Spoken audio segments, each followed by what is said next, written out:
Hello, how are you today? I've been doing many videos for the past few days, and some of them I've done for international people, and I've talked about many different stories of these people. And also today I will just want to feature a story of a liberation group that was in Kenya, and this liberation group was the first of its kind to happen in Kenya and also to happen in the whole Africa.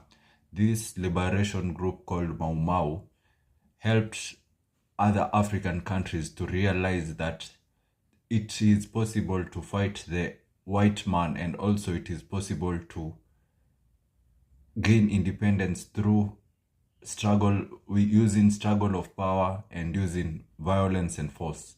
So in all the countries in Africa, there is no country like Kenya which started a war like Mau Mau. Mau Mau was the first war which took on head on to the white people. African countries gained knowledge that it is possible to fight white people. Otherwise, before that time, white people were people who could not be fought with, or people who were feared by people. So Kenya and Mau Mau made the African countries realize that it is possible to fight to gain independence through fighting. So Mau Mau was the first of its kind and first of its kind of force to happen in Africa, so that people can fight for independence. Yes, Ethiopia had not been colonized, for it had fought for independence, and by its will and by its prominence in battle, it was able not to be colonized. But for the colonizers who had colonized the whole Africa, Kenya was the first country which fought for its independence, and this showed other countries in Africa on how to fight for independence. Otherwise, before that time, when Kenya started Mau Mau, the black people feared the white people and feared that these white people were superior. But the Mau Mau gave a different picture of these white people, because before that, the black people had taken part in wars across the world, which was the first war which they took together was the World War One and World War Two. And this World War One, World War Two, Africans were not given good armor plates and good bulletproof vests. So the bulletproof vests that Africans were being given were plastic bulletproof vests. So Africans could be lied to that this is a good bulletproof vest. So they give you a bulletproof vest that has been drawn lions and symbols, so it can give you at least a little bit confidence. But all in all, that was just a plastic where anybody could shoot, even a knife could puncture the plastic. So Africans were not regarded as to be protected in the world war, so they were given inferior weapons and also inferior body coverings, which also they took part in the World War One, where they were able to know that the white people were people who could be defeated, and also are people who die like normal people. And also something that they realized is that the white people were not united, and the white people also killed themselves one. And when you go for a battle, the people who are united together against the other people, they tell you secrets of the other people. So the Africans got secrets from the Mzungu, because the Mzungu was saying things that were against the other camp of Mzungu. So they were discussing the other camp of Mzungu. So that's how the Africans got knowledge on how this Wazungu operate. And also them, they are just like normal human beings which have enmity against each other, and also they are not united. So when coming back to Africa, they also gave this information to other Africans, and the other Africans who had this information were very shocked to realize that these people who came to colonize them, they were being killed normal death. They were dying just like any other a human being was dying. So they realized this, and this information they had to spread it to other black people and other nations, other communities. So the communities were enlightened and knew that it was possible to wage war against the white people and also could win, because at that time there was a lot of oppressions. The white people came and stole their shambas. The white people came and raped the women. The white people came and forced them into labor. Imagine your own land, somebody forcing you labor on your own land to do, showing you what to do on your own land. Then that money that you gain from your own land, that person is keeping it from him. That's how Africans were exploited, and that's how Africans were colonized and also ashamed for such things, because how a person coming to your own home and giving directions, and that time your wife and your children are looking at you and they wonder what's wrong with our father, what's wrong with this person, because somebody has come and he has taken over the house completely. So it was shaming, and also it was diminishing for the African people to for something like that to happen. So the Mau Mau started the war in 1951. Around 1951 is when the group of Mau Mau started showing up itself. So the story of Mau Mau comes from there's another general who was across Ethiopia. He was from the community of Meru, that community of Meru, where this leader thought of something. So he thought of having liberated Kenya through armed struggle, because there was a war ongoing on Ethiopia. And this war, which was ongoing on Ethiopia, where when you see the locality of Ethiopia and Kenya, there's a passage where you can enter easily through the northeastern region, where you can enter through Meru. So the Meru people were also going to Ethiopia they were accessing Ethiopia, and also used to go in Ethiopia where they could fight. And at that time, you know that Ethiopia was a free state and was a free country where it hadn't been colonized. So the weapons that were Ethiopia offered us also weapons that could be used to fight against this war for Mau Mau. So there was a general called Ruku, General Ruku, who was coming from Meru, who was coming from Ethiopia and Meru also. He was given some weapons which he used to fund the Mau Mau liberation to fight against the Mzungu, and also he was the financial financer of the Mau Mau. So when that Ruku had an idea of fighting as he had sown it in Ethiopia, he came back to Nairobi after traveling, and there is where he started a committee where they had to discuss on how the Mau Mau could be started and how people could fight against the white colonialism rule of the white people. So it was upfronted, and it was that idea was picked up, and that's how people got chosen, and people got picked up to fight for this war. And the first war which the Mau Mau came to be recognized, which it happened in 1951, where they killed I think it was a white lady or a chief. They killed a white lady or a chief, where it became a state of emergency, and this was broadcasted until to Britain, and people knew, the white people now knew that there's a terror happening in Kenya.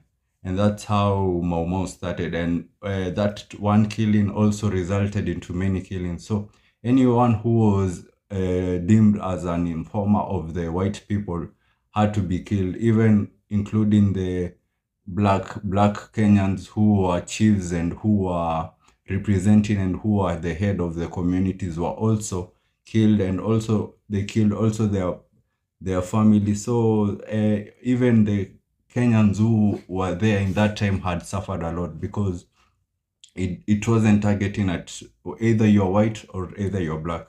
As long as you were collaborated and also you are a traitor to the African people, because some of these chiefs were given power, and some of these chiefs took that advantage to discriminate and also dehumanize their fellow Africans. Like we see nowadays, those chiefs were able to, like, when you hear about the slave trade which happened, it was just our fellow Africans who sold us to the white people. It is just some traitors in our midst which gave us out to people who came to buy us, because for the selfishness and for the greediness of money, that's how we were sold to other different countries and other different localities. That's why we are found everywhere. So these people who were deemed to be collaborating and also deemed to be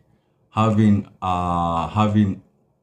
having some type of superiority and also oppressing the black Kenyans at that time, which was around in Nyeri. That's when now Mau Mau also found that you were on the wrong, and that's how they killed. And the most of the operation used to operate at night. So they will come at night in your boma and also kill and start killing the family and also the people who were collaborating. Even the white people who are used to, they were also killed. So this made the white people angry, because most of their people were being killed, and it was a shame for them for such killings to be happening when they were looking. And also it was a terror, because at that time now white people became now started fearing for their lives, and at least now they started being neutral, because there was an opposing force that was onto them. Unlike the other times, they used to do anything they want. If they could tell you plow the whole farm, you will do it. You'll just plow the whole farm. But when the Mau Mau came, they started having limits, because they will fear for their lives, because the targeted people were the ones who used to oppress. So even the black people, the chiefs who also collaborated, also started backing up, and people didn't collaborate more like they used to collaborate before the Mau Mau came. So the Mau Mau also brought fear into people, and also the Mau Mau brought hope into people. And that's how people started having some sense of self-awareness and some sense of self-esteem on them, because at that time they were hopeless. They were used to do everything that they were told without even retaliating to the white people. But when the Mau Mau came up, at least people started having a sense of form and having something that showing that this can be done. So at that time, that when Mau Mau was there was the first president of Kenya, who is Jomo Kenyatta, also was among the members, and him was a different part of the Mau Mau. Jomo Kenyatta used to had a different part where he used to be the vocalist. He used to be the person who used to talk to the people, and also tell the people on how they should also have an uprising. But Jomo Kenyatta used to be against the forms which the Mau Mau used, which were the killings and the brutal violence which the Mau Mau used. So, and this made a conflict between Jomo Kenyatta and the Mau Mau. And this conflict made Jomo Kenyatta, the Mau Mau wanting to do away with Jomo Kenyatta, and this made Jomo Kenyatta fear for his life, and that's when Jomo Kenyatta was arrested and he was detained for the Kapenguria 6. I don't know if you remember the Kapenguria 6. They were detained for the Mau Mau. They were deemed as the group leaders of Mau Mau. But that is what history says. But that was a different form of history. But the Mau Mau themselves wanted to do away with Jomo Kenyatta, because he was a collaborator in some certain type of way, and also they had differences where Jomo Kenyatta said that they should have peaceful talks with the Wazungu.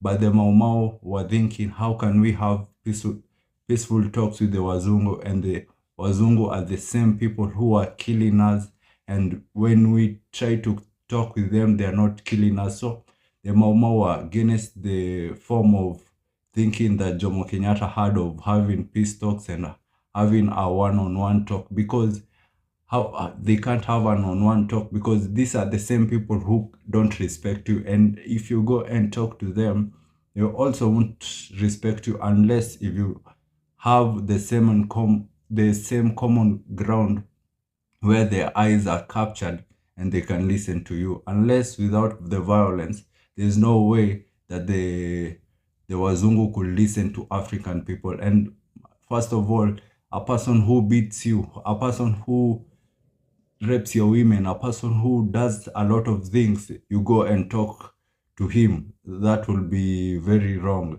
You should also show that person you are strong, and also show that person you're not a person to be messed with. But if you will have a peace talk, the hearts of African people could have not have been cooled down, because they will have that vengeance and that bitterness still. But through violence, at least there was a balance, and the Wazungu knew that these people were deadly and these people were capable of doing things.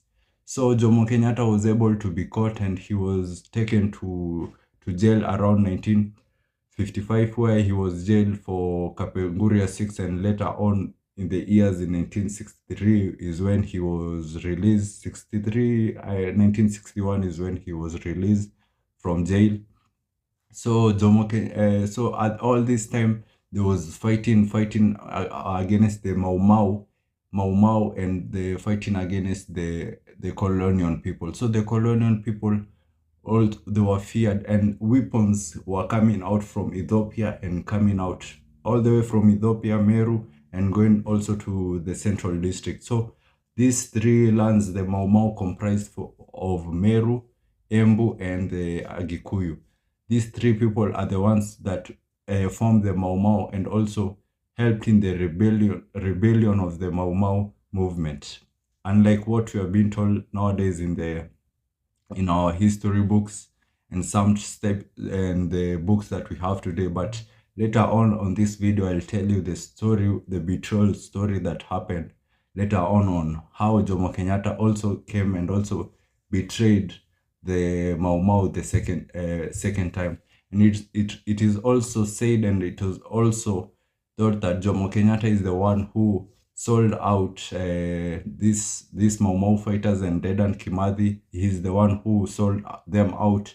And when you look at this picture, Jomo Kenyatta was one of the bigger fish of the small fishes that were being killed by the Mau Mau of heading and mistreating Africans at that time. But now Kenyatta was the bigger fish, and the bigger fish was not being able to be killed by later on. So Jomo Kenyatta was one of those chiefs who were put by the Wazungu to control the Africans and also beat the Africans and also direct the Africans. These are the people that the Mau Mau targeted mainly, because they are the ones which the Mau Mau had bitterness with them, because how could you be black and still be doing this to your fellow black people? The Mau Mau weren't so angry about the white people, but they were angry about their own, who could also do this to them, and although they were of the same blood. So this all was also made Mau Mau angry, and also that's why these chiefs and the head of locations were targeted a lot. And also even the Wazungus were killed and they were targeted. And that's when the Wazungu came up with a state of emergency, where they called reinforcement out of Britain, and they came to help control the state of Britain in Kenya. And Kenya was deemed as a special country by the Britain. That's why even when Queen Victoria came to Kenya, she was able to be crowned as the queen in Kenya. So Kenya is always a special country for Britain, and also a special country that the Britain wouldn't want to lose easily. Its lands and its areas were very well, and most of the things in Kenya were beautiful. So losing Kenya would be a great devastation to the British people, and losing Kenya first will show other foreign neighboring countries like Tanzania, which were headed by the Germany, and will show Germany that British is weak. So British did all that they had and all that was possible to maintain and also detain Kenya as one of their colonies. So time went on where a lot of people were being killed, and also these policemen who were back up from the United Kingdom came and also helped into fighting against the Mau Mau. So aeroplanes were going out of places and bombing areas, bombing different types of areas, bombing mostly because of the Mau Mau were located in the forest. So aeroplanes will fly over the forest and throw bombs in the forest. So my grandmother told me there was a story. She told me that at that time, they were living in Meru. So what they did at that time, they dug trenches. We live next to the forest. They dug a trench across the forest where nobody could enter the forest or nobody could come out of the forest. So their plan and their target is to lock out and to maintain and detain the Mau Mau inside the forest so they can starve to death, and also they cannot gain access or come. When they come, they will fall into the trenches because mostly they will come at night. So that trench was big and also had thorns inside that trench. So when you fall, you just automatically dies or you get injured. And when the morning reaches, they find you there. So this also prevented women from going into the forest and taking for them food. So my grandmother used to tell me that is what they did. And there was a time that in the nearby town, bodies of African people were piled up in one place. Bodies of the Mau Mau fighters, they were piled up in one place.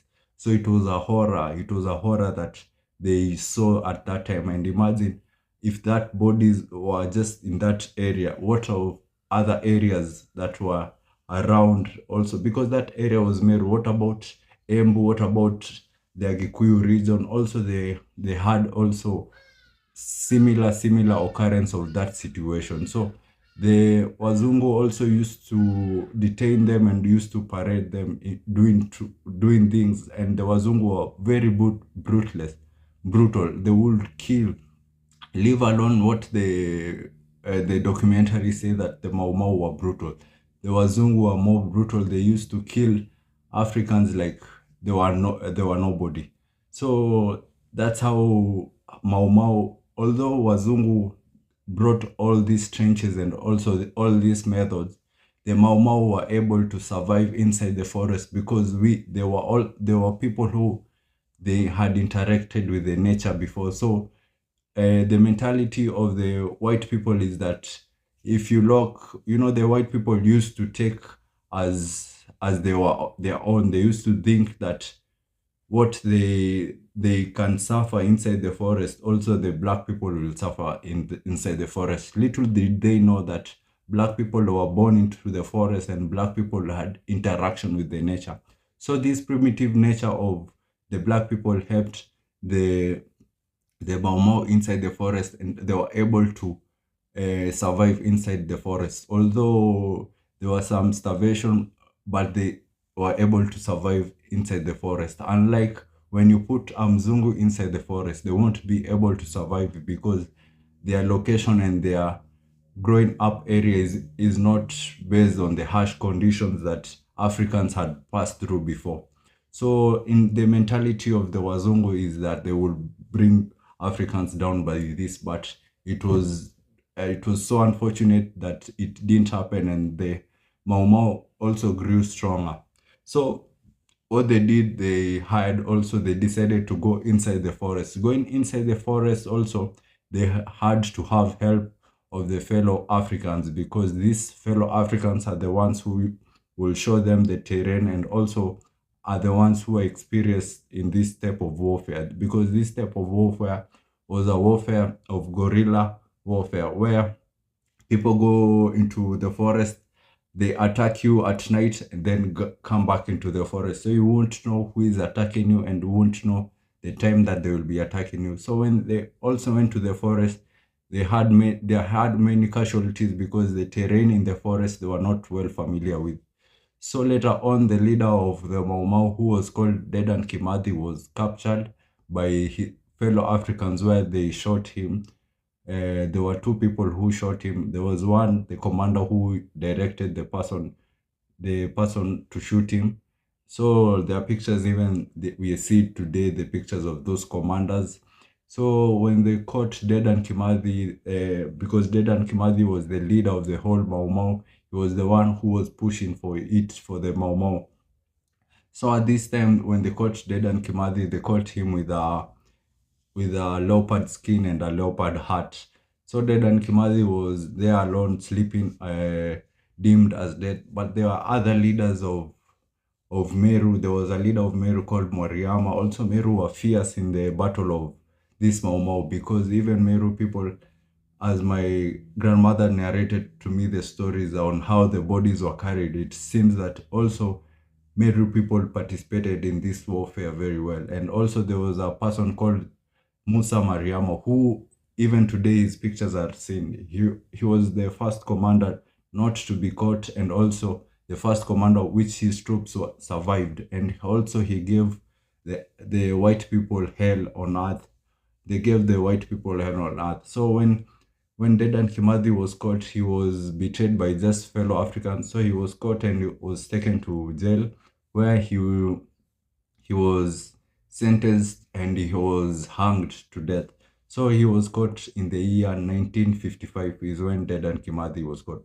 So when he was caught to later days of the years, people deemed as Mau Mau had died, but Mau Mau still was able to survive. And also Mau Mau gave these people, the white people, hell, because they wouldn't know where the attacks were coming from. So they will attack the Mzungu. So Mzungu they were left unguarded because they thought the leader of Mau Mau is captured. But still Mau Mau did many advances on the Mzungu, and also killed many Mzungus, because the Mzungu didn't know who was heading the Mau Mau at that time. They thought they had caught the leader. So this period also the Mau Mau took a lot of killings also, and this also propagated and also hurried up the independence of Kenya, where we gained independence in 1963. This also was fueled by the Mau Mau which was taking place. So when Dedan Kimathi died, there was somebody who propelled the Mau Mau and also went further into fighting, and also until we got fully independent. So the Mau Mau didn't just die like that. The Mau Mau was still on and the struggle was still on. So in 1961 is when Jomo Kenyatta was released from jail, and a grandmother told me that in 1961 when Jomo Kenyatta was released in jail, at that time they wanted to see if Jomo Kenyatta was really a man. So because when you will go into jail with the white people, they will oftenly castrate you and also oftenly torture you. And when you come out of jail, it's either you don't have your manhood or you don't have any body parts other than that. So they wanted to test Jomo Kenyatta if he was still a man. So they brought Jomo Kenyatta a wife, which is Mama Ngina, and Jomo Kenyatta was able to sleep with Mama Ngina, and there is where they conceived the son, who is Uhuru Kenyatta, the fourth president of Kenya, is where he was conceived at that night where Jomo Kenyatta was released. So later on in 1961 to 1963, where Kenya got independence, and when Kenya got independence, the white people were looking for somebody to give this power. So they thought the best person was Jomo Kenyatta, because Jomo Kenyatta was easily corrupted and he was easily being to be manipulated, because he had those symptoms of saying that the war should not be fought against these people in a violent manner. And this also was one of the things that the Mau Mau wanted to kill Jomo Kenyatta of. So Jomo Kenyatta was given the presidency, and this Jomo Kenyatta being given the presidency, it was a term to fool the fellow Africans that they had really left, but this was a play that they had upped their game to just blind our eyes into cooling down and seeing that the regime is gone. But the regime was not gone, because Jomo Kenyatta was still had laws of the white African people, and Jomo Kenyatta conducted himself like the white African people, of which we were against of, and of which we were against of mainly because they had killed our children. But the same Jomo Kenyatta could sit with them in the same table and laugh with them and say that we have been given our independence by the British people. He was proud of that, of somebody giving you the independence. How could you be proud of somebody giving you, and you deserve the independence? Is your right, you deserve that. So it shouldn't be something a person giving you, it's something that you took, the independence you took from the British people, because the independence was rightly full yours.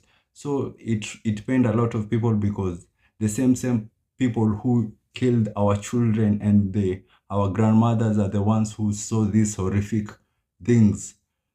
A person could also smile with them like it was just a normal thing, and also will collide with them to be against their fellow black people. So when Jomo Kenyatta was given that independence, what happened is Jomo Kenyatta called the Mau Mau to come out of the forest because the war was over. So when Mau Mau came out of the forest, they had a meeting with Jomo Kenyatta. So Jomo Kenyatta told the Mau Mau one thing, that yes, we have gotten independence, but there is nothing for free in this country. So this made the Mau Mau very angry, because how can this person say there's nothing for free, and yet we are the ones who struggled for this country, and we are the ones who fought for this country. And those Mzungu which came and took our shambas for free, aren't them also people? Why do they have free things, and yet you deny us, our fellow Africans and fellow Kenyans, free things like those Mzungu had them and also obtained them? Why not take away the lands of Mzungu, which they gained it for free, and give it to the black people? So the Mau Mau wouldn't fully understand on what this person was saying, Jomo Kenyatta, because he was talking like the British people. He was talking like he was talking the same way that the British people used to talk, and he seemed as an echo of the British people. So this made the Mau Mau very angry. What they did is they went back. There's a group which ganged up in a group where a Mau Mau people which come from the Mount Kenya region, where is in Meru, returned back to the forest. They said, we have not gained fully independence. They said we have not fully gained independence. So what these people did is they went back to the forest, and there they started their war against Jomo Kenyatta and his now regime. So Jomo Kenyatta, after 2 years had passed, Jomo Kenyatta sent mercenaries and policemen to attack those people who were inside the forest. And if you are a good president, you would have negotiated with these people, and these people are the ones who had resulted into the independence of Kenya. You should also have appreciated them, but Jomo Kenyatta didn't appreciate them in any way. What Jomo Kenyatta did is made the white people remain in Kenya, and also the white people remain in Kenya, and resulted and also inflicted pain on the black people who were originally from Kenya. Unlike Mugabe was a real example of a leader who put Africans first, but Jomo Kenyatta didn't put Kenyans first. So Jomo Kenyatta killed the people who were in Meru, that region. He killed a general called General it was General Baimungi. He killed General. He was also a general of the Mau Mau who helped Mau Mau to fight for Kenya. So all this time, we might be thinking that Kenya is free, but Kenya is not fully free because the people who fought for this country were not appreciated, and the blood of people who spilled for this country did not rest in easy because their vision of the Kenya that they wanted wasn't fulfilled because of their fellow black people who sold us to the Wazungu, who thought that selling, grabbing land would help them. What little did they know that this land that they grabbed, it was always theirs. It was for them because when Jomo Kenyatta was grabbing land, he thought that the Muzungu have given him land. Little did they know that Muzungu had no power over anything, because before this, the Muzungu found Africans already inhabited in this land. So how could somebody give you a land which is not his? So Jomo Kenyatta didn't very well think to this matter deeply. And if he knew what this matter deeply, that the land that was being given to him was his original land, this will make him love Africans and also love Kenyans even better, and also fight for Kenyans. And this will be an example that he would have set for the future presidents of Kenya to follow. But he set an example of presidents of Kenya who were people to grab land and also to do killings and also oppress the people. So this is the example that they set. But although we give a salute for the Mau Mau, because if it wasn't for the Mau Mau, we couldn't have had independence. Although people took this independence for their own, the Mau Mau are the ones who made the Mzungu know that we and them, we are no inferior more than them, but we are on the same level, and we can be able to fight for our own selves. This made the Mzungu respect us as people and as fellow Kenyans and also fellow Africans, and also this spread to our brothers in Africa, and also they learned from what had happened for Mau Mau, and this is what made people Mzungu respect us of our own, because we could stand up for ourselves and also inflict pain on them, because also them at the end of the day they went home hurt. And what can we say other than saying thank you for the people who fought for our independence and the people who struggled for us to be here as a free nation, who sweated their blood, and this was their vision from the beginning of time. And this is the end of the video, so let me check you in the next episode, and have a nice time.